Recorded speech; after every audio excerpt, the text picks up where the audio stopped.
అసలు ఈ జ్యోతిష్యం అనేది ఎంతవరకు ఒక కీలక పాత్ర పోషిస్తుంది ప్రతి మనిషికి కూడా? జ్యోతిష్యం నమ్మాలా వద్దా అనేది పక్కన పెడితే సర్వం సంకనాగిపోయినా ఎవడు పట్టించుకోడు. కానీ వినాయక చవితి ముందు రోజు మాత్రం నిద్రలేస్తారు వీళ్ళందరూ. కొన్ని లక్షల మంది రోజు మందు తాగి సిగరెట్ తాగి వస్తుంటే ఎవరికే ఉండదు. కానీ ఖచ్చితంగా దీవాళి ముందు రోజు మనం కాల్చే క్రాకర్స్కి మాత్రమే వీళ్ళు విజృంభిస్తారు. బ్యూటీ పార్లర్కి పోయినప్పుడు ఈ మంగళసూత్రాన్ని తీసి అట్లా పక్కకు పెడతారు. ఈ జ్యోతిష్యం గురించి విమర్శించే వాళ్ళ సంఖ్య ఎందుకు ఎక్కువైంది అంటే, అసలు హిందూ మతానికి థ్రెట్ ఎవరితోనుంది? హిందువులతోనే ఉంది. శుభమా అంటూ పెళ్లి చేసుకుంటే విడిపోమని చెప్తున్నాడు వేణుస్వామి అంటే దాన్ని శుభమా అని చెప్పరు నాయన. శాస్త్రాలు కానీ దైవత్వం కానీ తగ్గేదే లేదు, ముందుకెళ్తానే ఉంది. జాతకంలో ఈ దశలను బట్టే గానీ మనం తీసుకుంటున్న ఆహార అలవాట్లను బట్టి కాదంటారా? ఏం తినని వాళ్లకు కూడా క్యాన్సర్స్ వస్తాయి. అంతెందుకు, కరోనాలో మంచి మంచోడు చచ్చిపోయారు, తాగుబోతులు ఎవరు తావాలా? అవును అవును. దేవుడు అనేవాడు నీ జాతకాన్ని రాసిండు, నీ తలరాత రాయలే. ఈ మధ్య కాలంలో దశమహావిద్యల అమ్మవార్ల గురించి చాలా ఎక్కువగా వింటున్నాం. ఎవరు అసలు ఈ దశమహావిద్యలు, ఎందుకు ఆరాధించొద్దు అందరూ? సో దశమహావిద్యలు అనేవి ఇవాళ కొత్తవి కావు.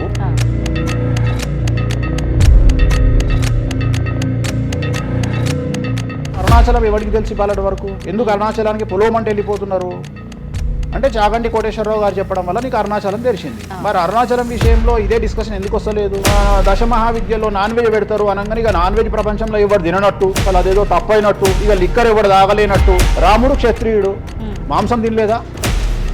సురాపానం అంటున్నావు. దేవతలే సురాపానం తీసుకున్నారు, అది మద్యమే. మరి అది దానికి ఏందమ్మా? అవన్నీ పుకార్లు అంటున్నారు. పుకార్లు అదే చెప్తున్నా నేను. సురాపానము నథింగ్ బట్ సారా, ఇప్పసారా. గూగుల్లో కానీ, చాట్ జీపీటీలో కానీ, జెమినీలో కానీ వామాచారం అంటే ఏందో ఓపెన్ చేయండి, దశమహావిద్యలు అంటే ఏందో ఓపెన్ చేయండి. మీకు మీరే తెలుసుకోండి. ఈ సమాజంలో తెలుగు రాష్ట్రాల్లో ఉన్న దొంగలెవరో దొరలెవరో మీరే గుర్తుపట్టండి. ఎవరు అబద్ధాలు చెప్తున్నారో అనే విషయాన్ని తెలుసుకోండి. వేణుస్వామి దొంగ అయితే వేణుస్వామి దగ్గరికి రాకండి. నన్ను 20 నిమిషాలు ఆడుకుందామనే ప్రయత్నం చేసిన నీకు ఇప్పుడు చిన్న ఫినిషింగ్ టచ్ ఇస్తాను. అసలు నువ్వు జనవరి 1కు ముందు నా దగ్గర ఇంటర్వ్యూకి ఎందుకు వచ్చావు? నేను దానికి ఆన్సర్ చెప్తా. కాదు అదే ప్రయత్నం వేణుస్వామి చేసిండు కామాఖ్య విషయం. అమ్మా ఇట్లా వచ్చారా? నెక్స్ట్ మకర రాశి వారికి ఈ సంవత్సరం చాలా అనుకూలంగా ఉంది. ఈ సంవత్సరం అండర్లైన్ చేయాల్సిన విషయం ఏమిటంటే, మకర రాశి వారికి భార్యాభర్తల మధ్యన గ్యాప్ ఏర్పడేటువంటి అవకాశం ఉంది, గొడవలు వచ్చే అవకాశం ఉంది, ఈగోస్ వల్ల కానీ వేటి వల్ల అయినా సమస్యలు వచ్చే అవకాశం ఉంది. అది కాకుండా విద్యార్థులకు అనుకూలతలు ఉంటాయి, ఉద్యోగస్తులకు అనుకూలతలు ఉంటాయి, రైతులకు 2 పంటల దిగుబడి రాబడి ఉంటుంది. అలాగే రాజకీయ నాయకులకు సమాజంలో మంచి పేరు ప్రఖ్యాతులతో పాటు పదవులు సిద్ధిస్తాయి. రైతులకు 2 పంటల దిగుబడి రాబడి ఉంటుంది. వ్యాపారస్తులకు రూపాయికి 100 రూపాయల లాభం ఉంటుంది. స్త్రీలకు కోరుకున్నటువంటి ఫలితాలు ఉంటాయి. అన్ని రంగాల వారికి అనుకూలమైన ఫలితాలు మకర రాశి వారికి ఉండబోతా ఉన్నాయి. వీరు సోమవారం నాడు శివాలయంలో రుద్రాభిషేకం నిర్వహించుకున్నట్లయితే సమస్యల నుండి గట్టెక్కుతారు.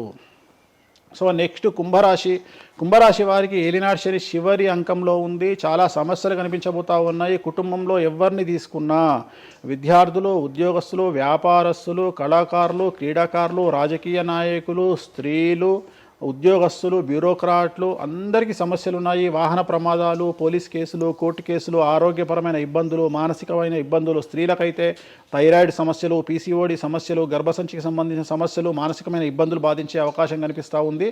జాగ్రత్తగా ఉండండి. నలుపు రంగు దుస్తులకు దూరంగా ఉండండి. శనివార నియమాన్ని పాటించండి. సప్త శనివార వ్రతాన్ని పాటించండి. సప్త శనివార వ్రతం అంటే శనివారం నాడు శ్రీ వెంకటేశ్వర స్వామి వారికి సంబంధించినటువంటి వ్రతము. ఇది పుస్తకం మీకు మార్కెట్లో దొరుకుతుంది, తీసుకొచ్చుకొని 7 వారాల పాటు 7 శనివారాల పాటు చేయండి. సమస్యల నుండి గట్టెక్కుతారు.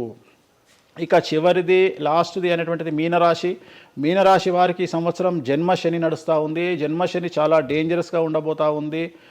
ఏ రంగంలో ఉండే వారికైనా ఈ సంవత్సరం సమస్యలు తప్పవు. ఆర్థికంగా, సామాజికంగా, న్యాయపరంగా, ఆరోగ్యపరంగా, వాహన ప్రమాదాలు అవ్వచ్చు, ఆర్థికపరమైన నష్టాలు అవ్వచ్చు, పోలీస్ కేసులు అవ్వచ్చు, ఇంట్లో తల్లిదండ్రులు ఒకళ్లకు ప్రాణగండాలు అవ్వచ్చు, భార్యాభర్తల మధ్యన గొడవలు అవ్వచ్చు. మరీ ముఖ్యంగా ఈ సంవత్సరం మీనరాశి జాతకులు ఉండేటువంటి ఇళ్లలో మగవాళ్లకు సంపాదన లేకుండా ఖాళీగా ఉండడం వల్ల ఆడవాళ్లు మాత్రమే సంపాదించి, ఆడవాళ్ల ఉద్యోగంతో డబ్బులు సంపాదించి, ఆడవాళ్ల అంటే భార్యల మీదనో, ఆడవాళ్ల కూతుళ్ళ మీదనో, తల్లి మీదనో బ్రతికేటువంటి పరిస్థితి మగవాళ్లకు ఉండే అవకాశం ఉంది. కాబట్టి ఈగోలను చంపుకోండి. సో ఆడవారిని ఆడవారి మీద బ్రతకడానికి సిద్ధపడండి, కష్టపడండి, మానసికంగా సంసిద్ధులుగా ఉండండి. అంటే అలాంటి ఒక కండిషన్ ఈ సంవత్సరం ఉండబోతా ఉంది. ఈ ఒక్క సంవత్సరాన్ని కనుక మీరు దాటగలిగితే మీ జీవితంలో మంచి మంచి మంచి పొజిషన్లకు వెళ్తారు. సో నలుపు రంగు దుస్తులకు దూరంగా ఉండండి, రాత్రిపూట ప్రయాణాలు చేయకండి, వాహన ప్రమాదాలు జరిగే అవకాశం కనిపిస్తూ ఉంది, జన సమూహం ఉన్నటువంటి ప్రాంతాలకు వెళ్ళకండి.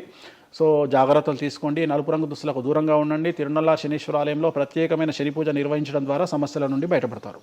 ఇప్పుడు ఈ రాశి ఫలాల్ని ఈ మధ్యకాలంలో చాలా మంది ఫాలో అవుతున్నారండి. ఇది అక్షరం అంటే పేరులో మొదటి అక్షరాన్ని బట్టి ఫాలో అవ్వాలా, లేదంటే డేట్ ఆఫ్ బర్త్ బట్టి వచ్చే రాశిని ఫాలో ఇది అవ్వాలా? పేరులో దాని సంబంధం లేదు, డేట్ ఆఫ్ బర్త్ ప్రకారం చూసుకోవాలి. రెండోది ఇది గోచారం, గ్రహచారం వేరు, గోచారం వేరు. ఇది జస్ట్ గోచారం ప్రకారం ఎలాగైతే మనము సౌరమానం ప్రకారము మనం చూసుకుంటామో అలా ఇది ఓన్లీ చాంద్రమానం ప్రకారము మీ నక్షత్రం ప్రకారం చూసుకోవాల్సిందే. మళ్ళీ వ్యక్తిగతమైన జాతకం వేరు. అంటే ఒక 3-4 రాశులు మినహాయించి అన్ని రాశుల వారికి కొంచెం ఇబ్బందికర పరిస్థితులే ఉన్నాయి. దానికి మీరు చెప్పిన రెమెడీస్ చేసుకుంటే సరిపోతుంది. గురుగారు, చాలా వరకు ప్రస్తుత రోజుల్లో జ్యోతిష్యాన్ని ఎక్కువగా నమ్ముతున్నారేమో అనిపిస్తూ ఉంటుంది. సేమ్ టైం మళ్ళీ జ్యోతిష్యం మూఢనమ్మకము అని చెప్పి కొట్టిపారేసే వాళ్ళు కూడా ఎక్కువైపోయారేమో అనిపిస్తుంది. అసలు ఈ జ్యోతిష్యం అనేది ఎంతవరకు ఒక కీలక పాత్ర పోషిస్తుంది ప్రతి మనిషికి కూడా? సో జ్యోతిషం అనేది నువ్వు చెప్పినట్టుగా ప్రతి మనిషికి ఒక ఫేసు 2 ఫేసులు ఉంటాయి, కానీ కొంతమందికి చాలా ఫేసెస్ ఉంటాయి. ఉదాహరణ వేణుస్వామికి 2 ఫేసులు ఉండొచ్చు, అంటే సామాజికంగా ఒకటి, ప్రైవేట్గా ఒకటి. కానీ సమాజంలో ప్రస్తుతము తెలుగు రాష్ట్రాల్లో ఒక మనిషికి 5 ముఖాలు ఉన్నాయి. అంటే తెలుగు రాష్ట్రాల్లో ఎందుకు చెప్తున్నానంటే భారతదేశాన్ని మొత్తం కంపేర్ చేసినప్పుడు భారతదేశానికి సంబంధించినటువంటి రాజకీయాలు వేరు, తెలుగు రాష్ట్రాల రాజకీయాలు వేరు. భారతదేశం సోషల్ మీడియా వేరు, తెలుగు రాష్ట్రాల సోషల్ మీడియా వేరు. భారతదేశం న్యూస్ ఛానల్స్ వేరు, తెలుగు రాష్ట్రాల న్యూస్ ఛానల్స్ వేరు. సో ప్రతిదీ తీసుకుంటే తెలుగు రాష్ట్రాలకు సంబంధించి చాలా ప్రత్యేకమైనటువంటి స్టైల్లో మనం ప్రజెంట్ వెళ్తా ఉన్నాము. ప్రత్యేకించి తెలుగు రాష్ట్రాలు ఇంతకుముందు ఒకటే రాష్ట్రానికి పరిమితం అయ్యి ఉండే, అది ఇప్పుడు హైదరాబాద్కు కూడా అంటుకుంది. సో 2 రాష్ట్రాలు ఇంచుమించుగా సేమ్ స్టైల్లో వెళ్తున్నాయి. సో జ్యోతిష్యం నమ్మాలా వద్దా అనేది పక్కన పెడితే ఎప్పుడే కానీ దేని గురించి ఎవరు మాట్లాడినా 2-3 విషయాల గురించి మాట్లాడతారు. ఒకటి ఐడెంటిటీ, ఒకటి బ్రాండు, ఒకటి ప్రత్యేకించి పిఆర్ స్ట్రాటజీ. ఇప్పుడు బ్రాండ్ అనేది వేణుస్వామి అంటే ఒక బ్రాండ్. వేణుస్వామి జ్యోతిషం గురించి మాట్లాడుతున్నాడు అంటే చాలా మంది వెయిట్ చేస్తారు, జరిగిందా జరగలేదని విశ్లేషించుకుంటారు, అదొక పద్ధతి. వేణుస్వామిని విమర్శించే వాళ్ళు ఏం చేస్తారంటే వాళ్ళు ఐడెంటిటీ క్రైసిస్లో ఉంటారు. సో వాళ్ళు వేణుస్వామిని విమర్శించినా లేకపోతే ఒక పెద్ద వ్యక్తిని విమర్శించినా వాళ్లకు దానివల్ల ఐడెంటిటీ వస్తుంది. మామూలుగా వాళ్ళు విమర్శిస్తే ఎవడు పట్టించుకోడు, వేణుస్వామిని విమర్శిస్తే పట్టించుకుంటారు. అలా కాకుండా కొంతమంది ఇది ఏమంటారు హేతువాదులు అనొచ్చు, లేదంటే నాస్తికులు అనొచ్చు, ఇంకోటి అనొచ్చు. సో వీళ్ళందరూ ఏంటంటే ప్రత్యేకించి హిందూ మతానికి సంబంధించిన జ్యోతిష్యం గురించి మాట్లాడతారు, హిందూ మతానికి సంబంధించిన పండుగల వినాయకుని గురించి మాట్లాడతారు. మొత్తం ప్రపంచమంతా పొల్యూటెడ్ అయ్యి కలుషితమై సర్వం సంకనాగిపోయినా ఎవడు పట్టించుకోడు, కానీ వినాయక చవితి ముందు రోజు మాత్రం నిద్రలేస్తారు వీళ్ళందరూ.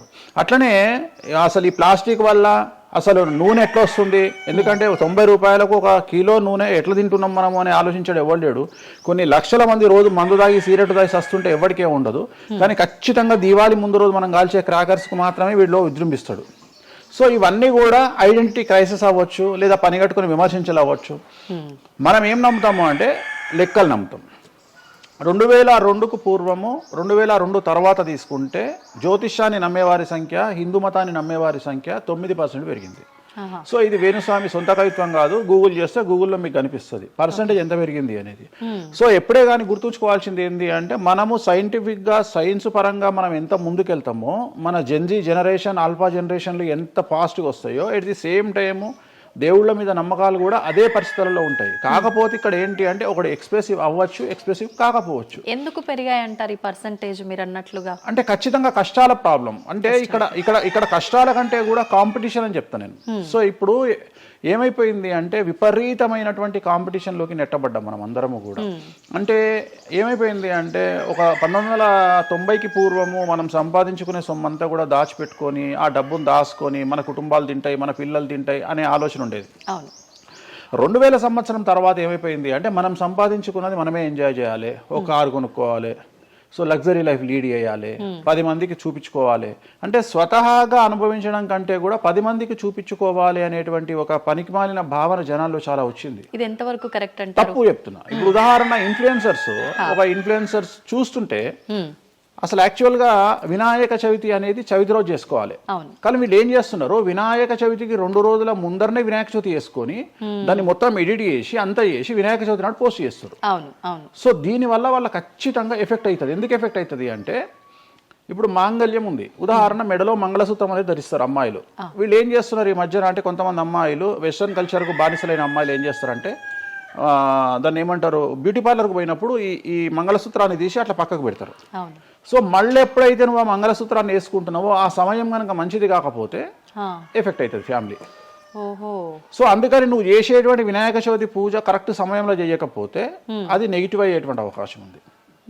సో ఇట్లా ఇన్ఫ్లుయెన్సర్స్ ఉదాహరణ ఇప్పుడు జనరల్గా బేసిక్గా మనము ఒక యూరోప్ కంట్రీకి పోతున్నాము, ఒక దుబాయ్కి పోతున్నాము అంటే మనం అక్కడికి పోయినాక షాపింగ్ చేస్తాం. కానీ ఇప్పుడు ఉన్నటువంటి జనరేషన్లో వీళ్ళందరూ ఏంది, ఇక్కడ షాపింగ్ చేసి మళ్ళీ అక్కడ షాపింగ్ చేస్తారు. అంటే చాలా విచిత్రం అయిపోయింది. అంటే ఖచ్చితంగా సంవత్సరానికి ఒక 10 డొమెస్టిక్ టూర్లు, ఖచ్చితంగా సంవత్సరానికి ఒక 5 ఇంటర్నేషనల్ టూర్స్. ఇవన్నీ దేనికోసము అంటే సమాజానికి మా దగ్గర డబ్బులు ఉన్నాయి అని చూపించుకోవడం కోసము, సో ఆర్భాటాల కోసము. సో నేను జనరల్గా ఏం చెప్తా అంటే first build your own brand. First brand build చేసుకున్నాక తర్వాత నువ్వు బ్రాండ్కి అలవాటుగా. ఇప్పుడు ఒక అనామకుడు ఒక మామూలు మనిషి రేంజ్ రోవర్ కార్ వేసుకొని వస్తే జనాలందరూ రేంజ్ రోవర్ కార్ను చూస్తారు.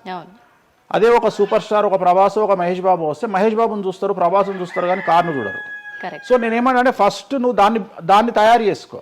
ఇప్పుడు ఉదాహరణ ఒక బాలీవుడ్ హీరోయిన్ ఉంది, ఆ బాలీవుడ్ హీరోయిన్ ఒక ఎల్వి హ్యాండ్ బ్యాగ్ వేసుకుంది, సపోజ్ అది ఫేకే అనుకుందాం, బట్ జనాలు అందరూ అది ఒరిజినల్ అనుకుంటారు. అదే ఒక మామూలు అమ్మాయి నిజంగానే ఎల్వి బ్రాండ్ వేసుకుంది కానీ అది ఫేక్ అనుకుంటారు. సో అందుకని ఫస్ట్ నీ బ్రాండ్ నువ్వు నిలబెట్టుకున్న తర్వాత అప్పుడు నువ్వు బ్రాండ్స్ జోలికి వెళ్ళు. ఇప్పుడు సో ప్రస్తుతం సమాజంలో ఈ జ్యోతిష్యం గురించి విమర్శించే వాళ్ళ సంఖ్య ఎందుకు ఎక్కువైంది అంటే వాళ్లకు వ్యక్తిగతమైన అంశాలు చాలా ఉంటాయి. They want subject. అంటే ఏమైపోయింది, ఇప్పుడు ఎగ్జాంపుల్ ఇప్పుడు నేనే ఒక యూట్యూబ్ ఛానల్ పెట్టుకున్నా, నన్ను నేను ఓన్గా జర్నలిస్ట్గా నన్ను నేను గుర్తించుకున్నా, నాకు సబ్జెక్ట్ కావాలి అంటే అట్లీస్ట్ నేను ప్రతిరోజు కనీసం ఒక 10 నుండి 15 వీడియోలు చేయాలి అంటే నాకు ఆ మనిషితో పని లేదు, ఆ వ్యవస్థతో పని లేదు, ఆ సబ్జెక్టుతో పని లేదు. నేను రాకెట్ గురించి నేనే మాట్లాడతా, జ్యోతిష్యం గురించి నేనే మాట్లాడతా, రైతు గురించి నేనే మాట్లాడతా, పిడకల గురించి నేనే మాట్లాడతా. అంటే లాస్ట్కు నాకు కావాల్సింది ఏంది అంటే నాకు వ్యూవర్స్ కావాలి. అట్లీస్ట్ నేను పెట్టే సబ్జెక్టుకు నాకు తెలియకున్నా సరే దాని గురించి కంటి చూపు గురించి నేనే మాట్లాడతా, క్యాన్సర్ గురించి నేనే మాట్లాడతా, ఎయిడ్స్ గురించి నేనే మాట్లాడతా. అంటే కాదేది విమర్శకు అనర్హం. అంటే నీకు సబ్జెక్టు తెలుసా తెలియదా అంటే ఇంగితం ఉండేవాడు కంట్రోల్ చేసుకో. ఇప్పుడు నాకు సిగ్గు శరము ఇంగితం ఉంది. నేను ఇప్పుడు ఆ కెమెరామెన్ తీసేటువంటి కెమెరాకు సంబంధించి ఆయన ఎట్లా పెట్టాలి ఫోకస్, ఆయన లెన్స్ ఎంత అడ్జస్ట్ చేసుకుంటాడు ఏంది అనేది నాకు సంబంధం లేని వ్యవహారం. కానీ నేను అసలు దానిలోకి వెళ్ళను.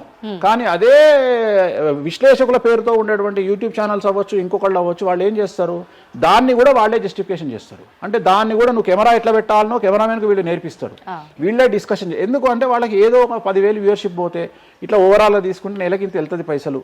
సో దీని మీద బ్రతికే వాళ్ళు, సో వాళ్ళు ఏం చేస్తారు, వాళ్ళు విమర్శలు చేస్తారు. సో అట్లనే హేతువాదుల ముసుగులో ఉండేవాళ్ళు విమర్శలు చేస్తారు. అన్నిటికంటే ప్రాబ్లం ఏమైపోయింది అంటే పొద్దున్న లేస్తే హిందూ మతం బాగుండాలి అంటే అసలు హిందూ మతానికి థ్రెట్ ఎవరితోనుంది, హిందువులతోనే ఉంది, ముస్లిమ్స్తో లేదు, క్రిస్టియన్స్తో లేదు. ఎందుకంటే వేరే వాళ్ళు మన జోలికి రావట్లా. ఎంతసేపు కప్పల భాగవతం లాగా మన జీవితంలో ఎలుకల భాగవతం లాగా ఒక ఎలుక ఇంకో ఎలుకని కిందికి గుంజుతుంది, ఒక కప్ప ఇంకో కప్పని కిందికి లాగుతుంది. అట్లనే హిందువులలో వేణుస్వామి ఆస్ట్రాలజికల్ ప్రిడిక్షన్స్ లో మంచిగా ఉన్నాడు అంటే వేణుస్వామి చెప్పింది ఏదైనా జరిగినప్పుడు వేయడానికి ఎవరికి మనసు రాదు, కానీ వేణుస్వామిని విమర్శించడానికి పొలోమంటే అందరూ వచ్చేస్తారు. అంటే మరి నేను హిందువునే కదా, నన్ను కిందికి లాగేవాడు హిందువే కదా, మరి ఇక్కడ హిందూ మతం ఏమవుతుంది?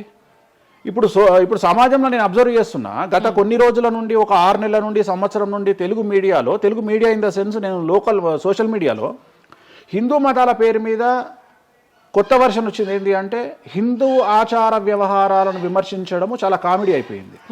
ఒక ఆయన ఈ మధ్యలో ఇంటర్వ్యూ చూసిన నేను, అసలు దుర్గమాల లేదంటాడు ఆయన. నేను షాక్ అయినా, నేను ఇనుంటావు నువ్వు కూడా. నాకు ఆశ్చర్యం అనిపించింది. దుర్గమాల లేదు అంటే అమ్మవారి మాల, జనరల్ గా దీక్షలు. భవానీమాల కరెక్ట్ వర్డ్, భవానీమాల లేనే లేదు అసలు, చరిత్రలో లేదు అంటాడు. అంటే సమాజము ఏదో విధంగా భక్తి మార్గం వైపు వెళ్తుంది అంటే నువ్వు సంతోషంగా ఫీల్ అవ్వాలి, కానీ దాన్ని కూడా విమర్శించేవాడు. ఎందుకంటారు ఇలా అంటే వీళ్ళందరూ పండితులు కాదు, వీళ్ళందరూ standing comedians or sitting comedians. ఒక ఆయన కూర్చొని మాటలు చెప్తాడు, వాళ్ళు నవ్వడం స్టార్ట్ కాగానే ఈయన మర్చిపోతాడు. ఇక ఈయన మర్చిపోయి, అంటే ఆడవాళ్ళు నవ్వుతుంటారు, మగవాళ్ళు నవ్వుతుంటే ఈయన ఆనందానికి పరవశుడు అయ్యి ఇంకా వాళ్ళు నవ్వుతున్నారు కదా అని రెచ్చిపోయి ఇంకా గ్రహాలు లేవు, దేవుడు లేడు, ఏది ఒక బ్రాహ్మణుడు అయ్యుండి ఒక పండితుడు అయ్యుండి టోటల్ మన సబ్జెక్టుకు వ్యతిరేకంగా మాట్లాడుతూ ఉంటాడు. అట్లనే ఆయన ఎవరో భవానీమాల లేదు అంటాడు. నీకు వచ్చిన నష్టమేముంది, నువ్వు మొగోడివి అయితే భవానీమాల కాదు, ఎవరైతే కోయంబత్తూరులో ఈషా ఫౌండేషన్లో లింగభైరవ అమ్మవారు లేదని చెప్పు, అది నీ గొప్పతనం. నిజంగా లింగభైరవ అమ్మవారు లేనప్పుడు లేదని చెప్పు, ఆమె క్రియేటెడ్ గాడు, చెప్పొచ్చు కదా లేదు అని. ఎందుకంటే అక్కడ భయం ఏంటంటే ఎవరు తంతడు అని. వీళ్ళ భయం అంటే ఏంటంటే ఎక్కడైతే ఎవడు వీళ్ళకి అడ్డు రాడో అక్కడికి వస్తారు. వీళ్ళకి ఒరిజినల్ సబ్జెక్ట్ మాట్లాడే దమ్ము లేదు. సో ఇదంతా ఎంత చేసినా నేను అల్టిమేట్గా చెప్పేది ఏంటంటే, జ్యోతిష్యానికి వ్యక్తిగతంగా నా దగ్గరకు వచ్చేవాళ్ళు నాకు జనాలకు చెప్పారుగా.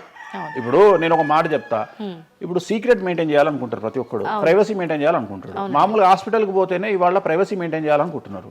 అది అట్లీస్ట్ తలకాయనొప్పికి పోయినా వాళ్ళు దే వాంట్ ప్రైవసీ. అంటే కారు డైరెక్ట్గా B1కి వెళ్ళిపోతుంది, పైకి వెళ్ళిపోతారు, డాక్టర్ని కలుస్తారు, వస్తారు. అట్లాంటిది వేణుస్వామి దగ్గరకు వచ్చి నేను ఎందుకు చెప్పాలనుకుంటున్నా, లేదంటే నేను ప్రజలకి చెప్పాలనుకుంటున్నా అనుకోరు కదా. ఎవరో ఒకళ్ళు వేణుస్వామి దగ్గరికి వెళ్ళినప్పుడు కొన్నిసార్లు కొన్ని వీడియోలు తీసినప్పుడు 100 మందిలో ఒక వీడియో తీసినప్పుడు ఆ వీడియో పోస్ట్ చేస్తాము, దానివల్ల నా దగ్గరకు వచ్చినట్టు తెలుస్తుంది. కానీ 99% నా దగ్గరకు వచ్చినట్టు తెలియదు. నా దగ్గరికే కాదు, జ్యోతిషం అనేది ఎక్స్ట్రీమ్గా జనాల్లోకి వెళ్తున్నది. ఎట్ ది సేమ్ టైం భక్తి అనేది జనాల్లోకి వెళ్తున్నది. దాన్ని భయం అంటమా భక్తి అంటమా పక్కన పెడితే ఈరోజు జనాలు ముక్కోటి కానీ ఇతరత్ర పండుగలు కానీ జనవరి 1 కానీ జనాలు విపరీతంగా దేవాలయాల్లో ఉంటున్నారు. అంటే జనాలకు దేవుడి మీద కానీ శాస్త్రాల మీద కానీ వచ్చినటువంటి నమ్మకము, ఈ నమ్మకాన్ని ఎవరో ఒకళ్ళు వచ్చి టీవీలో కూర్చొని చెప్పినంత మాత్రాన పోదు. సో ఇది జనాల్లోకి విపరీతంగా వెళ్తానే ఉంటుంది. జనాలు ఎప్పుడే కానీ ఎంత వెస్టర్న్ కల్చర్కి వెళ్ళినా నమ్మకము అనేది ఒకటి ఉంటుంది. మనల్ని నమ్మించేది, మనల్ని బ్రతికించేది నమ్మకము. ఈ నమ్మకం లేకపోతే మనకు జీవితం లేదు. సో ఈ జ్యోతిష్యము అనేది అంధకార బంధురంలో ఉండేటువంటి ఒక వ్యక్తిని బయటకు తీసుకురావడానికి, జరగబోయేటువంటి నష్టాన్ని చెప్పడానికి మాత్రమే పనికి వచ్చేటువంటి శాస్త్రము. అంతేగాని నువ్వు 50 ఏళ్లకు నరుకుతావు, 40 ఏళ్లకు కారు కొంటావు, ఈ సొల్లు పురాణం చెప్పాల్సిన పని లేదు. జరగబోయేటువంటి నష్టాన్ని గనక చెప్పగలిగితే జ్యోతిష్యము దాన్ని సరి చేసుకోవడంతో పాటు మానసికంగా స్ట్రాంగ్ అవ్వడానికి ఆ వ్యక్తికి చాలా చాలా చాలా ఉపయోగపడుతుంది. భార్యాభర్తలు తన్నుకొని చస్తారు, విడిపోతారు అని చెప్పడంలో ఉద్దేశము మీరు విడిపోండి అని కాదు. భార్యాభర్తల్లో అట్లీస్ట్ జనరేషన్ ను బట్టి ఈ రోజు భర్త అనేవాడు కాంప్రమైజ్ అయ్యి భార్య తిట్టినా పడి ఉంటాడు అని ఇక్కడ ఉద్దేశము. అంటే ఒకప్పుడు భార్యకు భర్తకు పెళ్లికి కనీసం 10 సంవత్సరాల గ్యాప్ ఉండేది. ఎందుకు అంటే భార్య అనే అమ్మాయి చిన్నపిల్లగా ఉంటే భర్త అనేవాడు ఒక కూతుర్ని చూసుకుంటాడు అనే ఉద్దేశంతో ఆ పెళ్లిళ్ళు చేసేవాళ్ళు. ఇవాళ ఏం చేస్తున్నారు, ఇద్దరికి 6 నెలలు తేడా ఉండదు. సో ఇద్దరు టెంపర్మెంట్ లో వెళ్తారు, ఇద్దరు గొడవలు పడతారు. సో ఈ కండిషన్లో వాళ్ళిద్దరు విడిపోయేటువంటి తత్వం వైపు వెళ్తారు. కాబట్టి మొదలే మీ జాతకాలు బాగాలేవు, మీకు విడిపోయే అవకాశం ఉంది అంటే మిమ్మల్ని విడిపోమని చెప్పడం కాదు. ఇక్కడ మీరు జాగ్రత్తగా ఉండండి, కాంప్రమైజ్ కండి, ఈగోస్ పక్కన పెట్టండి, మీ పొసెసివ్నెస్ను పక్కన పెట్టండి. సో ఆర్థికపరమైనటువంటి అంశాల్లో క్యాలిక్యులేటెడ్గా ఉండండి, తన్నుకొని చావకండి, విడిపోకండి అని మొదలే వాళ్ళని హెచ్చరించడం అనేటువంటిది దీంట్లో భాగము. కానీ ఇవాళ ఏమంటున్నారు, శుభమా అంటూ పెళ్లి చేసుకుంటే విడిపోమని చెప్తున్నాడు వేణుస్వామి అంటే దాన్ని శుభమా అని చెప్పరు నాయన. ప్రతి ఒక్కళ్ళకి అదే చెప్తున్నారు. ఆ మాతకు వస్తే మీరు పొద్దున్న లేస్తే 100 పెళ్లిలలో 80 పెళ్లిళ్ళు డివోర్స్ అవుతున్నాయి. మరి దీని మీద మీరే కదా డిబేట్ పెడతారు. సో ఇదంతా ఏంటంటే ఒక వ్యక్తిని విమర్శించాలనుకున్నప్పుడు వాళ్ళు ఏదైనా తీసుకురావచ్చు. దాన్ని రామ అంటే దాన్ని చిన్న పదాలు మారిస్తే ఆ రామ అనేది ఒక బ్యాడ్ వర్డ్ అవుతుంది. సో దాన్ని ఎట్లంటే అట్లా చేసుకొని పోవచ్చు. కానీ ప్రస్తుతం దేశ కాలమాన పరిస్థితులలో జ్యోతిష్యం కానీ శాస్త్రాలు కానీ దైవత్వం కానీ తగ్గేదే లేదు, ముందుకెళ్తానే ఉంది. ఇప్పుడు ఒక మనిషి జననం దగ్గర నుంచి చనిపోయే వరకు జాతకం అనేది కొన్ని సందర్భాల్లో మాత్రమే చూడాలి అని చెప్పి ఒకప్పటి కాలంలో చెప్పేవారట. కానీ ఇప్పుడు మాత్రం పుట్టిన దగ్గర నుంచి ఎప్పుడు ఏ చిన్న సమస్య వచ్చినా జాతకం చూపించుకోవడము, అసలు ఇది మన సాంప్రదాయంలో లేనే లేదు అంటున్నారు. ఇది ఎంతవరకు వాస్తవం? నేను లాస్ట్ ఇయర్ ఒక హీరోకు ఒక బిడ్డ పుడితే నేను చెప్పినప్పుడు చాలా మంది మేధావులు వచ్చి నన్ను విమర్శించారు. చిన్న పాపకు జాతకం చెప్తారా ఎవడన్నా అని. నీకు తెలిసే ఉంటే కృష్ణదేవరాయల ఆస్థానం కానీ ఇతర రాజులు పెద్ద పెద్ద రాజుల ఆస్థానంలో కానీ ఆస్థాన సిద్ధాంతి అని ఉండేవాడు. వాళ్ళు ఏం చేసేవాళ్ళు అంటే రాణికి కూతురు పుట్టిన కొడుకు పుట్టిన వాళ్ళు వచ్చి మొత్తం లైఫ్కు సంబంధించిన జాతకాన్ని రాసేవాళ్ళు పుట్టడంతోనే అసలు పుట్టిన రోజే రాసేవాళ్ళు. వీళ్ళు ఏమైతారు, ఈయన జీవితంలో ఏమైతాడు, దొంగ అవుతాడా, మంచోడు అవుతాడా, రాజు అవుతాడా, లంగ అవుతాడా, క్రికెటర్ అవుతాడా అంటే ఆ దేశకాలం అన్న ప్రశ్న బట్టి అప్పుడు. సో దాన్ని ఇప్పుడు కన్వర్షన్ చేసుకుంటే ఇప్పుడు మేము రాసే జాతకంలో ఇప్పుడు వీడు ఇంజనీర్ అవుతాడా, డాక్టర్ అవుతాడా, ఎంటర్ప్రెన్యూర్ అవుతాడా, ఉద్యోగస్తుడు అవుతాడా. సో ఇవన్నీ అంచనా వేగ ఒక మనిషి పుట్టినప్పటి నుండి లగ్నాన్ని బేస్ చేసుకొని 1వ నెంబరు అంటే లగ్నము నుండి 12వ నెంబరు అంటే వ్యయము 1 నుండి 12 గడులను కనుక తీసుకొని రాస్తే ఆ మనిషి ఎప్పుడు పుట్టి ఏమేం చేస్తాడు, ఎప్పుడు చనిపోతాడు అనేది వెరీ క్లియర్గా మెన్షన్ చేయవచ్చు. సో ప్రతి రోజు జాతకాన్ని వేసుకోవచ్చు, ప్రతి నెల జాతకాన్ని వేసుకోవచ్చు. గోచారము గ్రహచారము అని 2 ఉంటాయి. గోచారము అంటే ప్రస్తుతం జరిగేటువంటి గ్రహాల యొక్క గమనం ఏ విధంగా ఉంది అని తెలియజేసేది గోచారము. గ్రహచారము అంటే పుట్టినప్పుడు దాన్ని బేస్ చేసుకొని రాసేది గ్రహచారము. జనరల్ గా తెలుగు రాష్ట్రాల్లో చాంద్రమానాన్ని మాత్రమే బేస్ చేసుకొని జాతకాలు రాస్తారు.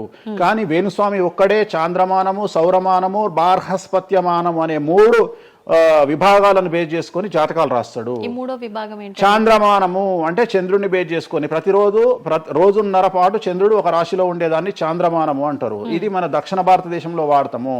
సౌరమానము అంటే సూర్యుడు, రవి ఒక నెలలో ఒక రాశిలో ఉంటాడు, దాన్నే మనం సౌరమానము అంటాము. అలాగే బార్హస్పత్యమానము అంటే బృహస్పతిమానము, సంవత్సరం పాటు గురువు ఒక రాశిలో ఉండేదాన్ని బార్హస్పత్యమానము అంటాము. మనము పుట్టినప్పటి నుండి కనీసము నాకు తెలిసి గత 1000 సంవత్సరాలు లేనటువంటి చరిత్ర ఈ సంవత్సరము 2026లో మనం చూడబోతా ఉన్నాము. గురువు ఒకే సమయములో 6 నెలల్లో 3 రాసుల్లోకి ప్రవేశిస్తా ఉన్నాడు. అంటే జనరల్ అర్థం కాదు, అసలు మనం ఎప్పుడు చూడలే. అందుకనే ఈ సంవత్సరం చాలా పెను సంచలనాలు ఉంటాయి. 2026లో గురువు మిథునం, కర్కాటకం, సింహం 3 రాశుల్లోకి వచ్చి మళ్ళీ రివర్స్ వస్తున్నాడు కర్కాటకానికి. సో చాలా విచిత్రమైనటువంటి ఒక గమనాన్నిగా మనం చూడాల్సి వస్తుంది. ఇది చాలా పెను సంచలనాలకు అంటే సృష్టిలోనే ఒక విచిత్రమైనటువంటి అనుభూతిని మనం పొందబోతా ఉన్నాము, మంచి చెడులు పక్కన పెడితే. సో ఇలాంటి పరిస్థితి నుండి జాతకాలను విశ్లేషించడము ఇవన్నీ కూడా నడుస్తాయి. ఇప్పుడు కొన్నిసార్లు మనిషి కొన్ని సందర్భాల్లో ఇబ్బంది వచ్చినప్పుడు నా తలరా తింటే భగవంతుడు ఇంకా రాసేశాడు, నేనేం మార్చలేను అంటుంటారు. కొన్నిసార్లు భగవంతుడిని పక్కన పెట్టి తలరాతను పక్కన పెట్టి మనం గట్టిగా ఒకటి అనుకుంటే అయిపోతుంది అని అంటూ ఉంటారు. మీరు ముందుగానే ఒక శిశువు జననం అయినప్పుడే వాళ్ళ మొత్తం లైఫ్కి సంబంధించిన జాతకం ఇవ్వగలుగుతాము అన్నారు. మరి ఇప్పుడు మధ్యలో ఇప్పుడు చెప్తున్న వాళ్ళ విధానాలను బట్టి మనం అనుకుంటే అయిపోతుంది, ఏదైనా మనం ప్రయత్నం చేస్తే మారుతుంది, భగవంతుడు దాన్ని మార్చేస్తాడు కొన్ని ప్రయత్నాల వల్ల అంటారు. ఈ రెండిట్లో అసలు దేన్ని నమ్మాలంటారు? ఇప్పుడు భగవంతుడు రాసినాడు, మన జాతకము మారదు, మన తలరాత మారదు అని అనుకుంటే అలాంటి వాళ్ళందరినీ మనం చేయాల్సింది ఏంటంటే వాళ్ళకి ఎవరికైనా హార్ట్ అటాక్ రాగానే వాళ్ళని అట్లనే బెడ్ మీద కూర్చోబెట్టి ఎదురుగా ఫోటో పెట్టి దేవుని మొక్కుమని చెప్పాలి. హాస్పిటల్కి ఎవరిని పంపించొద్దు. ఎందుకంటే తలరాత కదా, భగవంతుడు రాసేసిండు కదా. మరి ఎందుకు మరి అనవసరంగా అంబులెన్స్కి ఫోన్ చేయడము, హాస్పిటల్కి వెళ్ళడం ఎందుకు, పనిలేని పని కదా. అంటే నీ ప్రయత్నము హార్ట్ అటాక్ వచ్చినా కానీ నిన్ను తీసుకుపోయి హాస్పిటల్లో అడ్మిట్ చేస్తున్నారు. సో హాస్పిటల్లో నిన్ను టైంకు తీసుకుపోవాలా వద్దా అని డిసైడ్ చేసేది జాతకం. నువ్వు బతుకుతావా బ్రతకవా అని డిసైడ్ చేసేది జాతకం. ఇక్కడ నేను తోపు నేను తురుము అని అనుకుంటే నడవదు. నేను తోపు నేను తురుము అనుకోవద్దు. చాలా మంది చాలా రకాలుగా కష్టపడతారు. కష్టపడితేనే సుఖపడతాము, కష్టపడితేనే జీవితం అభివృద్ధిలోకి వస్తుంది అనుకుంటే అతి కష్టం పడేది గాడిద. సో అతి కష్టం పడేది డ్రైనేజీలో పనిచేసేటువంటి మున్సిపల్ వర్కర్స్. సో వాళ్లకు ₹1,00,000 రోజుకు జీతం ఇచ్చినా తక్కువ లేదు. అంటే వాళ్ళు ఊడ్చే చెత్త, వాళ్ళు తీసే చెత్త ఈ ప్రపంచంలో ఎవరూ భరించలేరు. అలాంటిది వాళ్ళు చేసే కష్టం మీద కంపేర్ చేస్తే ఈ ప్రపంచంలో ఇక కష్టం చేసే మనుషులే లేరుగా. మరి అలాంటి వారికి మనం ఇచ్చే జీతం ఎంత? 40,000, 50,000. కానీ వాళ్లకు కనీసం నెలకు 40 లక్షలని ఇవ్వాలి. అంటే నువ్వు చేసే కష్టానికి కాకుండా నువ్వు తెలివితో చేసే కష్టానికే విలువ ఎక్కువ. హార్డ్ వర్క్ కాకుండా స్మార్ట్ వర్క్ నమ్ముకోవాలా? ఎగ్జాక్ట్లీ, స్మార్ట్ వర్క్ నమ్ముకోవాలి. సో రెండవది, నేను కష్టపడితే అసలు రానే రాదు. నువ్వు కష్టపడడం కాదు, నువ్వు తెలివిగా కష్టపడు, కసిగా కష్టపడు. సో అందరికంటే భిన్నంగా ముందుకెళ్ళు. సో దీంట్లో లోకులు నీ మీద రాళ్లు వేస్తారు, దీంట్లో లోకులు నిన్ను సమాజంలో టార్గెట్ చేస్తారు. So there is no development in comfortable zone. నువ్వు కంఫర్టబుల్ జోన్ దాటిన తర్వాతనే నీ జీవితంలో నీ కష్టాలు అనేవి స్టార్ట్ అవుతాయి. ఆ కష్టాలు స్టార్ట్ అయిన తర్వాత అభివృద్ధి అనేది ఏర్పడుతుంది. సో నువ్వు ఉద్యోగానికి అలవాటైనవు అంటే జీవితంలో నువ్వు ఉద్యోగంలోనే ఉండిపోతావు. నువ్వు రిస్క్ తీసుకొని సంవత్సరం పాటు ఖాళీగా కూర్చోవడానికి ట్రై చేసి నువ్వేదో వ్యాపారం చేసుకోనో ఇంకేదో చేసుకోనో ముందుకు రావడానికి ప్రయత్నం చేస్తే అప్పుడు నువ్వు తోపవుతావు. ఓకే. సో ఇక్కడ నువ్వు ఎంత టార్గెట్ చేసినావు జీవితంలో, ఎంత డబ్బు సంపాదిస్తున్నావు అనే దాని మీద నువ్వు తీసుకునే రిస్క్ ఆధారపడి ఉంటుంది. నువ్వు తీసుకునే రిస్క్ను బేస్ చేసుకుని నీ లైఫ్లో డెవలప్మెంట్ అనేది ఆధారపడి ఉంటుంది. అంతేగాని నేను నార్మల్గానే ఉంటా, నాకు డబ్బులు రావాలి అంటే రావు. ఎట్ ది సేమ్ టైము నాకు జ్యోతిష్యము అనేటువంటిది ఎలాంటిది అంటే, డాక్టర్ దగ్గరికి పోయినప్పుడు బ్లైండ్గా కాలో చెయ్యో ఇరిగినప్పుడు డాక్టర్ దగ్గరికి పోయినావు, డాక్టర్ ఏమంటాడు? ఫస్ట్ ఎక్స్రే తీసుకొని రా అంటాడు. అదే జ్యోతిష్యం. ఆ ఎక్స్రే అనేదే నీ లగ్నం, ఎక్స్రే అనేదే నీ కుండలి. సో నువ్వు తీసుకున్న ఎక్స్రే, నువ్వు ఎట్లయితే డాక్టర్ దగ్గరికి పోయినప్పుడు ఎక్స్రే ఎట్లయితే పనిచేస్తుందో, నీ కష్టం వచ్చినప్పుడు నిన్ను కష్టాల నుండి బయటికి తీసుకురావడానికి జ్యోతిష్యం అనేది ఎక్స్రే లాగా ఉపయోగపడుతుంది.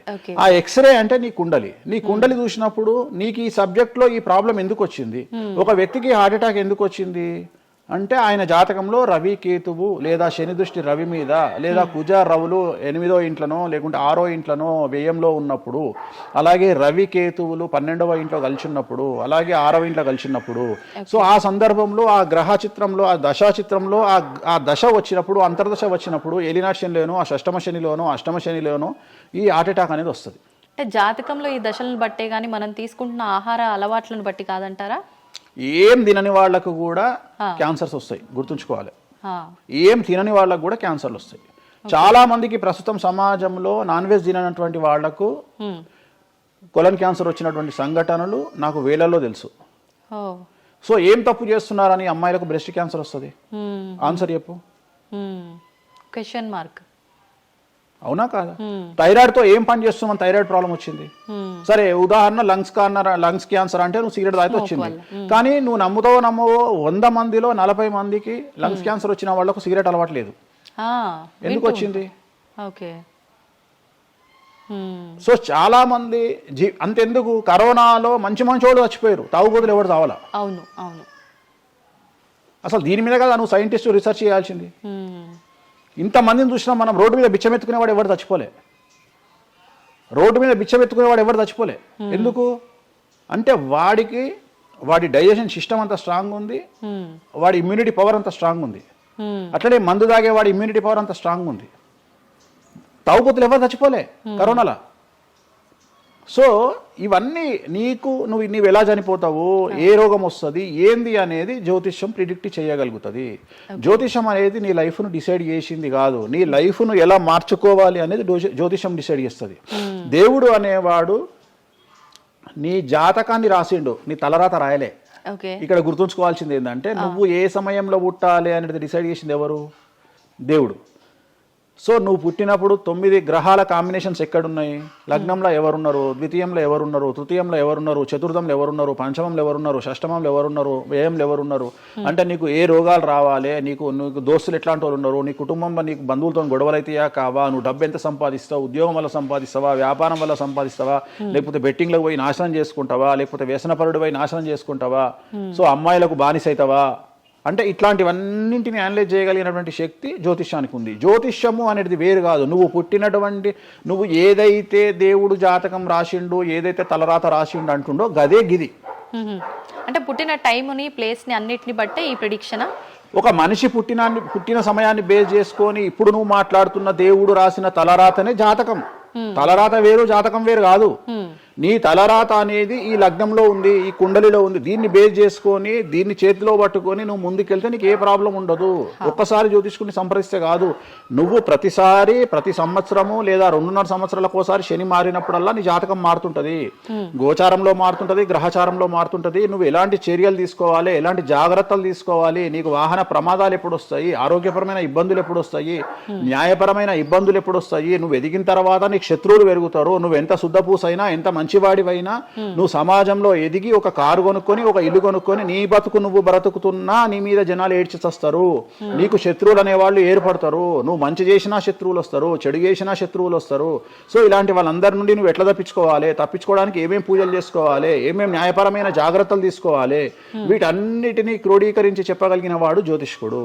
కాకపోతే జ్యోతిష్కుడికి దేశ కాల మాన పరిస్థితులను బేస్ చేసుకొని జాతకం చెప్పగలగడం రావాలి.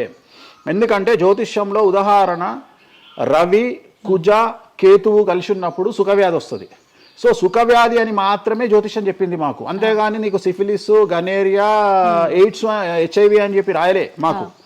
అక్కడ రాసింది ఏం రాసిండు, నీకు సుఖవ్యాధి వస్తుంది. కాకపోతే దేశకాలమాన పరిస్థితులను బట్టి ఏ వ్యాధులు వస్తున్నాయో దాన్ని అంచనా వేయగలిగిన శక్తి జ్యోతిష్కుడికి ఉండాలి.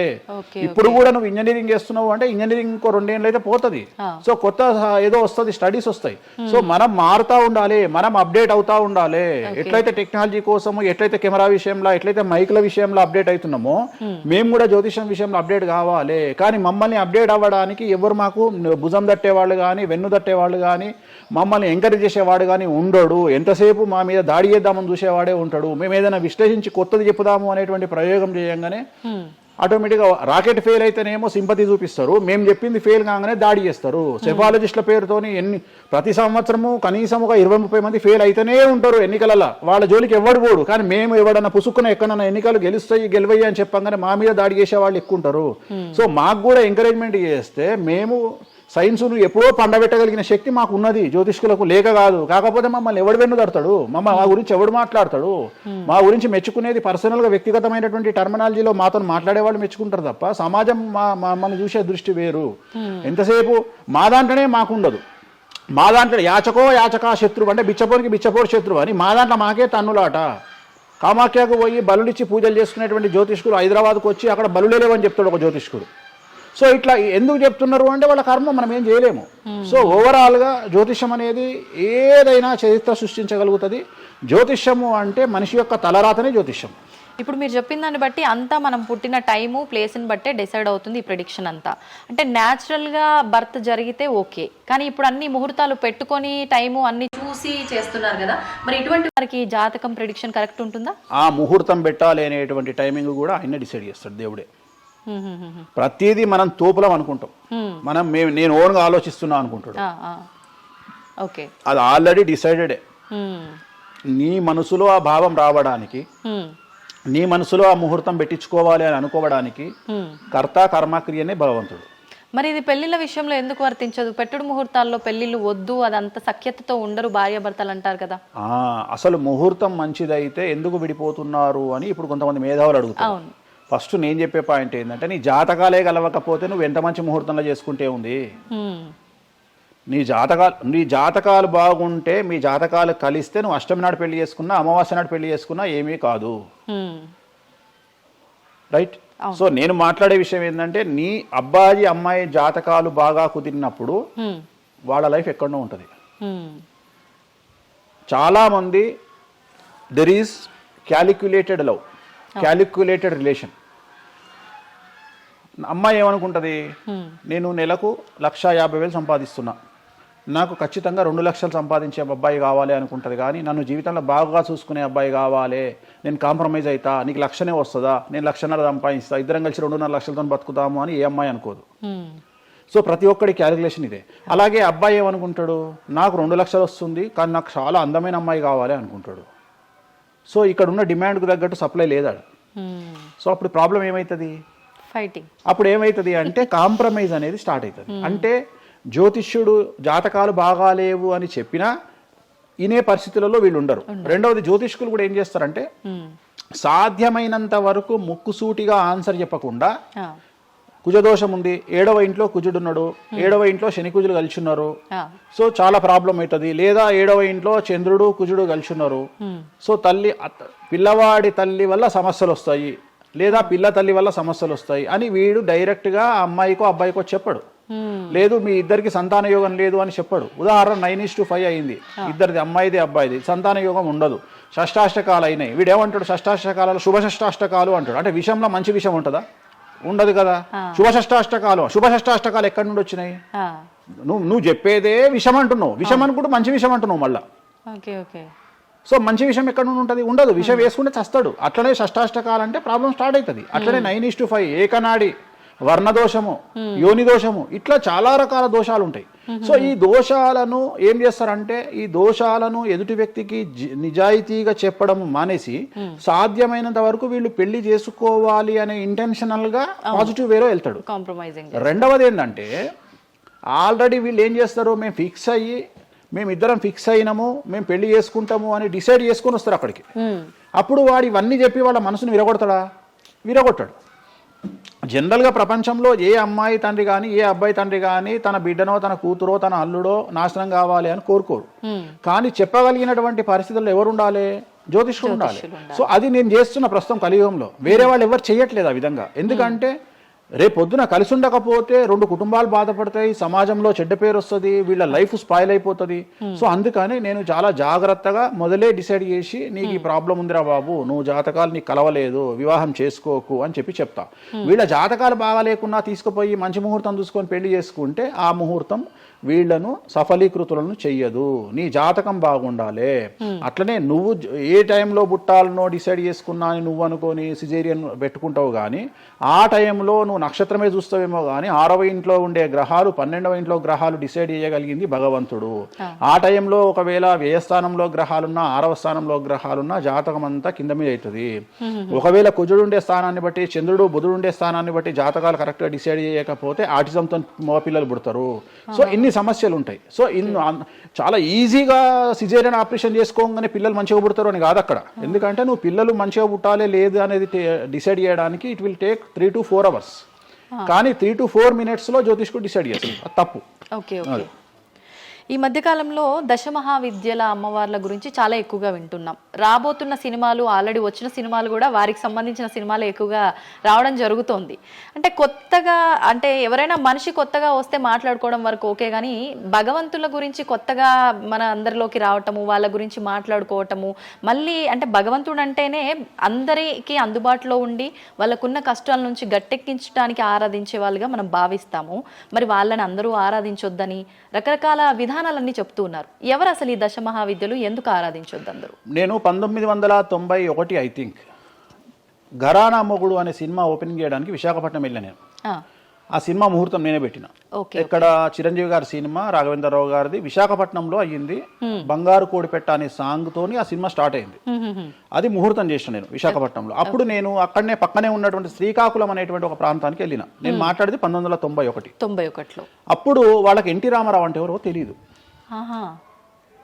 హైదరాబాద్లో ఎన్టీ రామారావు ఉంటాడు అంటే వాళ్ళ ఆశ్చర్యానికి అంతులు లేవు. అంటే ఎన్టీ రామారావు అనే వ్యక్తిని మీరు చూసిరా, మీకు తెలుసా అంటే వాళ్ళంతా, అంటే ఆ రోజు ఉన్నటువంటి డెవలప్మెంట్, ఆ రోజున్న ఫ్లైట్లు, ఆ రోజున్న వ్యవస్థను బట్టి వాళ్ళు ఎక్కడనో కుగ్రామంలో ఉండేటువంటి మనుషులు. సో వాళ్లకు ఎన్టీఆర్ అంటే హైదరాబాద్ అంటే తెలియదు. మీరు ఇప్పటికీ కూడా శ్రీకాకుళం ఆ ఏరియాకి వెళ్ళి హైదరాబాద్ మీరు జీవితంలో వచ్చిరని అడగండి, 190 మందికి హైదరాబాద్ అంటే ఏందో తెలియదు. ఓకే. సో అట్లనే భారతదేశంలో ఇప్పుడు మన తెలుగు రాష్ట్రాల్లో పుట్టిన చాలా మంది దగ్గరికి వెళ్ళి ఢిల్లీ ఎలా ఉంటుంది అని అడిగితే మీకు తెలియదు, ముంబై ఎలా ఉంటుంది అని అడిగితే మీకు తెలియదు. మాకు తెలియదు కాబట్టి ప్రపంచం గింతే బాయిలకప్ప అనుకోవద్దు. సో దశమహావిద్యలు అనేవి ఇవాళ కొత్తవి కావు. ఎలాగైతే లింగాకారంలో శివుణ్ణి పూజిస్తున్నామో శివుడి భార్య అయినటువంటి సతీదేవిని అదే యోని రూపంలో పూజిస్తున్నాము. అయిపోయింది. చెరిసగం మంచుకురు ప్రపంచాన్ని. నీకు ఇవాళ తెలిసింది వేణుస్వామి చెప్తే. వేణుస్వామి ఎంక్వైరీ చేయడం అలవాటు, వేణుస్వామికి ఎక్స్ప్లోర్ చేయడం అలవాటు కాబట్టి తిరిగి వచ్చి నీకు ఇవాళ చెప్తే నీకు అర్థమైంది. నువ్వు అంత మాట మాట్లాడుతున్నావు. అరుణాచలం ఎవరికి తెలిసి పాలటి వరకు? ఎందుకు అరుణాచలానికి పొలవమంటే వెళ్ళిపోతున్నారు? అంటే చాగంటి కోటేశ్వరరావు గారు చెప్పడం వల్ల నీకు అరుణాచలం తెలిసింది. మరి అరుణాచలం విషయంలో ఇదే డిస్కషన్ ఎందుకు వస్తలేదు? అరుణాచలం అనేది నిన్న మొన్నటి దానికి తెలియదు కదా జనాలకు. ఇవాళ గిరి ప్రదక్షిణలు చేస్తూనే ఉన్నారు కదా మీరు అందరు పోయి. అంటే ఎవరో ఒకళ్ళు ఒక సబ్జెక్టు గురించి మాట్లాడేటువంటి పరిస్థితుల్లోకి రావాలి. ఆ ఫ్రీడమ్ మనం ఇవ్వాలి. సో అరుణాచలం గురించి చాగంటి గారు ఎలా మాట్లాడినారో దశ మహావిద్యల గురించి వేణుస్వామి గత 5 సంవత్సరాల నుండి ఫైటింగ్ చేస్తూ ఈ స్టేజ్కి తీసుకొచ్చిండు. దశ మహావిద్యల గురించి మాట్లాడడంలో చాలా ఇబ్బందులు ఉంటాయి. ఎందుకంటే చాలా మంది దొంగ పనులు చాటుకు చేయాలనుకుంటారు కానీ పబ్లిక్ లో చేయాలనుకోరు. సో అలాంటి దాన్ని సైలెన్స్ బ్రేక్ చేసినటువంటి వ్యక్తి వేణుస్వామి. దానివల్ల వేణుస్వామి చాలా సఫర్ అయ్యిండు. సామాజికంగా సఫర్ అయ్యిండు, పండితులతో సఫర్ అయ్యిండు, మీడియా వల్ల సఫర్ అయ్యిండు, చాలా మందితో సఫర్ అయ్యిండు దశ మహావిద్యల గురించి మాట్లాడడం వల్ల. అంటే ఎందుకు మరి మీరు ఇంత సఫర్ అవుతున్నప్పుడు ఎందుకు నా ఇష్టం అది అంటే సమాజంలో ఉన్నప్పుడు ఇష్టం మన ఇష్టం. నేను తప్పు మాట్లాడతలేను కదా. ఇప్పుడు నేననే పాయింట్ ఏంటంటే అల్ట్రాసెట్ అని ఒక టాబ్లెట్ ఉంటుంది. ఆ టాబ్లెట్ లో గంజాయి ఉంటుంది. సో మనం వాడే చాలా టాబ్లెట్లలో గంజాయి ఉంటుంది. మనం వాడే చాలా టాబ్లెట్లలో కొన్ని క్యాన్సర్ ఔషధాలలో పాము విషం ఉంటుంది. దాని గురించి మనం మాట్లాడుకోం. సో మనం దేని గురించి మాట్లాడుకుంటాము అంటే ఏదైనా కొత్తది వచ్చినప్పుడు వేణుస్వామి లాంటి వాడు వచ్చినప్పుడు మాట్లాడుకుంటాడు. ఇప్పుడు చాలా మంది కొంతమంది నాకు తెలిసిన వాళ్ళు షుగర్ అంటే ఇప్పటికి కూడా చెప్పుకోరు. భారతదేశంలో షుగర్ వస్తే చెప్పుకోరు షుగర్ వచ్చిందని. అంతెందుకు ఇవాళ గురించి సరోగసి గురించి ఇప్పటికీ మన దేశంలో మాట్లాడుకోరు. ఇప్పటికి కూడా చాలా మంది సెలబ్రిటీలు సరోగసితోని పిల్లల్ని గంటూ అబద్ధాలు చెప్పుకుంటారు, మేము కడుపుతోనున్నామని. అట్లనే అబద్ధాలు చెప్పుకుంటారు, అట్లనే శ్రీమంతాలు చేసుకుంటారు. కానీ వాళ్ళంతా సరోగేట్ మదర్సు. కానీ వాళ్ళు జనాలకు తెలియదు. ఎందుకంటే పొద్దున్న లేచి డోర్ కొట్టి నువ్వు కడుపుతో ఉన్నావా లేదా అని బెదిరిస్తాడు. ఎవడన్నా బెదిరించాడు కదా. నువ్వు ఒక నిజమైన ప్రెగ్నెంట్ను పిలిచి అమ్మ 9 నెలలకు నీ బాడీ లాంగ్వేజ్ ఏందో అడుగు. డెలివరీ అయిన తర్వాత 40 రోజులు నీకు సుక్కలు ఎట్లా కనిపిస్తాయో అడుగు. మొన్న నాకు బాగా క్లోజ్ అయినటువంటి ఒక ఆమె 21 కొడుకు పుట్టిండండి వేణుస్వామి గారు 21కి రండి అని పిలిచింది. 21కి పోయినా 5వ అంతస్తులు ఉంది వాళ్ళ ఇల్లు. కిందికి నేను వచ్చిన పార్కింగ్ దిగంగానే వేణుస్వామి గారు మీరు లిఫ్ట్ లో రండి అని మెట్లెక్కుంటూ పోతుంది. 22వ రోజు నాకు అనుమానం రాదా? వస్తుంది. నేను కూడా ఒక ఆడదానికి పుట్టిన కదా, నేను కూడా ఒక అమ్మ కొడుకునే కదా. నాకు తెలుసు మదర్ కి ఇబ్బందులన్నీ అసలు ఉండవు. సరోగా ఈమె కనదు కదమ్మా. ఇప్పుడు ఎవరో అంటారు, మీరు అది గెస్ చేశారు. గెస్ చేయడం ఏంది? 2 మెట్లెక్కాలంటేనే బాడీ లాంగ్వేజ్ తెలిసిపోతుంది కదా. ఈమె స్వామి గారు మీరు లిఫ్ట్ లో రండి అని టకటక మెట్లెక్కుంటుంది.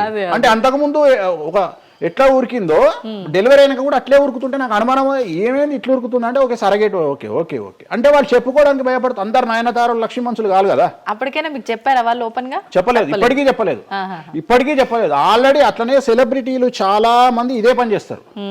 సో ఇలాంటివి మాట్లాడుకోవాలి అంటే సమాజం యాక్సెప్ట్ చేయదు.